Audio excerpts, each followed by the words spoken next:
Bien-aimé, c'est vraiment encore un grand plaisir pour moi de faire encore cette capsule au début de cette semaine pour pouvoir encourager quelqu'un qui est dans l'attente du Seigneur. Tu es dans l'attente des promesses du Seigneur et tu vois le temps passer. Tu vois le temps passer et ce que Dieu t'a dit, tu ne le vois pas encore venir. Mais je vais te donner un petit conseil. Selon le livre de la Lamentation de Jérémie chapitre 3, à partir du verset 26, il dit « Si tu attends de Dieu, attends dans le silence. » Il faut attendre de Dieu dans le silence. C'est dans le silence qu'on attend ce que le Seigneur nous a promis. Parce que quoi? Ses promesses sont oui et amen.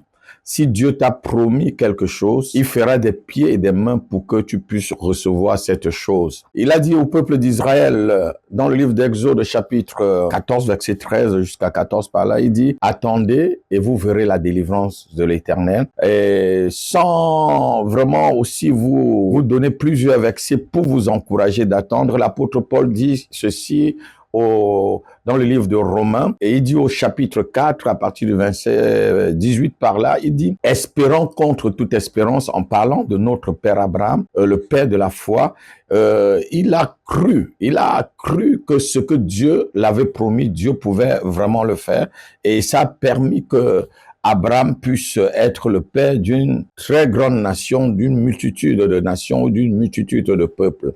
Donc, si tu attends, si Dieu t'a promis le mariage, je te dis, ton mariage viendra. Si Dieu t'a promis des enfants, reçois ces enfants. Si Dieu t'a promis un travail, reçois ton travail ce mois. Si Dieu t'a promis une promotion à ton lieu de travail, reçois ta promotion. Si Dieu t'a promis une élévation dans ton ministère, reçois l'élévation. Si Dieu t'a promis une délivrance ou une guérison, reçois ta guérison au nom de Jésus-Christ de Nazareth. Donc, reste tranquille, reste dans le silence et tu verras tranquillement la délivrance de l'Éternel. C'est dans la tranquillité, c'est dans le calme, c'est dans le silence.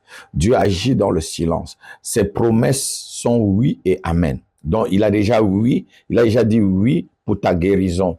Il a déjà dit oui pour ta délivrance. Il a déjà dit oui pour ton mariage. Il a déjà dit oui pour ton élévation. Il a déjà dit oui pour ta conception. Il a déjà dit oui pour la délivrance même de ta famille. Donc, fais-lui confiance et reste dans la tranquillité.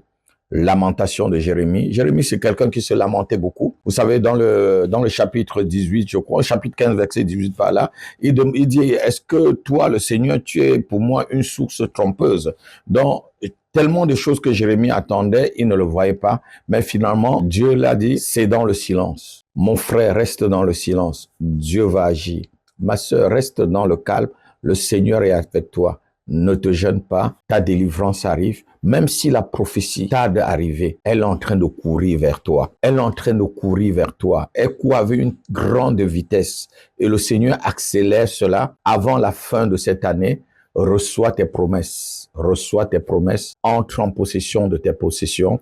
Et je brise toute barrière qui peut t'empêcher d'entrer dans tes promesses, que ce soit des barrières physiques ou spirituelles. Je les brise au nom puissant de Jésus-Christ. C'était la capsule de l'apôtre Happy pour cette semaine pour vous. Soyez bénis, soyez encouragés, restez tranquilles. Le Seigneur agit souvent dans le silence. Vous ne savez pas comment l'os grandit dans le ventre d'une femme ou les cheveux dans le ventre d'une femme. Donc le Seigneur sait comment il fait des choses. Reste seulement focus sur ce qu'il t'a dit. Shalom. À la semaine prochaine.